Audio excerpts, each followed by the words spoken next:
స్నేహితురాల్ని బెదిరించి కోట్ల రూపాయలు వసూలు చేశాడు ఓ కేటుగాడు. నీ న్యూడ్ వీడియోలు నా దగ్గరున్నాయని, నేను అడిగిన మొత్తం ఇవ్వకపోతే వాటిని సోషల్ మీడియాలో పెడతాను అని బెదిరించాడు. భయపడిన ఆమె సదరు కేటుగాడు అడిగినంత సొమ్ము ఇచ్చింది. చివరకు పాపం పండి అతను కటకటాల పాలయ్యాడు.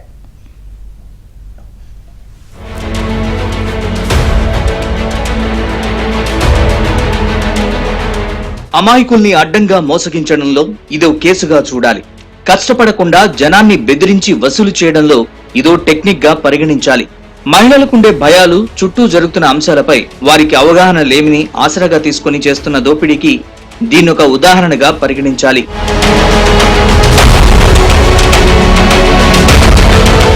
తూర్పుగోదావరి జిల్లా నిడదవోలు పట్టణానికి చెందిన ఒక యువతి హైదరాబాద్ లో ఒక సాఫ్ట్వేర్ కంపెనీలో ఉద్యోగం చేస్తూ ప్రైవేట్ హాస్టల్లో ఉండేది. అదే హాస్టల్లో చిన్ననాటి స్నేహితురాలు అనూష ఉంటోంది. అనూష ననావత్ దేవనాయక్ అనబడే మధు సాయి కుమార్ ని తన భర్తగా స్నేహితురాలికి పరిచయం చేసింది. దేవనాయక్ తన భార్య స్నేహితురాలైన ఆ యువతికి వేరే వ్యక్తులు ఫోన్ చేసినట్లుగా ఫోన్ చేయడం మొదలుపెట్టాడు. ఆమె నగ్న వీడియోలు తన దగ్గరున్నాయని, నెట్లో పెట్టకుండా ఉండాలంటే కొంత మొత్తం చెల్లించాలని బెదిరించాడు. అంతేకాకుండా గుంటూరులో హాస్టల్ నిర్వహిస్తున్నానని, ఉద్యోగం నిమిత్తం కెనడా పంపుతానని మభ్యపెట్టి అధిక మొత్తంలో డబ్బులు గుంజాడు. బాధితురాలు వివిధ రూపాల్లో ననావత్ దేవనాయక్ 2,53,76,000 రూపాయలు ఫోన్ పే, గూగుల్ పే, నగదు రూపంలో నిడదవోలు, విజయవాడ, హైదరాబాద్ లో చెల్లించారు. అయినా బెదిరింపులు ఆగకపోవడం, కెనడా పంపకపోవడంతో తాను మోసపోయినట్లు గుర్తించిన ఆమె నిడదవోలు పోలీసులకు ఫిర్యాదు చేశారు.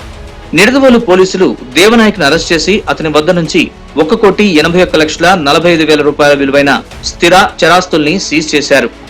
నిడదవోలు ఎస్ఐ గారు పరమహంస గారు కేసు కట్టారు. కేసులో దర్యాప్తులో భాగంగా ఇది గ్రేవ్ కేసు అవటం వలన అందులో ఐటీ యాక్ట్ ఉంది. ఐటీ యాక్ట్ లో ఇన్వెస్టిగేషన్ ఆఫీసర్ సిఐ గారు చేయాలి.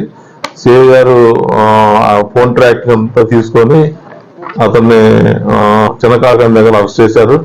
అరెస్ట్ చేసి ఎంఆర్ఓ గారి ద్వారా మధ్యవర్తులు అక్కడ విఆర్ఓ అని మిగతా విఏఓ తీసుకొని వాళ్ళ సమక్షంలో అంత వెరిఫై చేస్తే అతను చెప్పినట్లే ఇంట్లో 70,000 క్యాష్, గోల్డ్, కారు, బుల్లెట్ ఇవన్నీ ఉన్నాయి.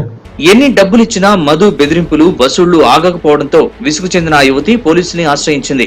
దాంతో నగ్న వీడియోలు ఒట్టి మాటేనని, మధు తన డబ్బంతా దోచుకున్నాడని ఆ యువతికి నచ్చజెప్పిన పోలీసులు నిందితుడిని రిమాండ్ కి పంపారు.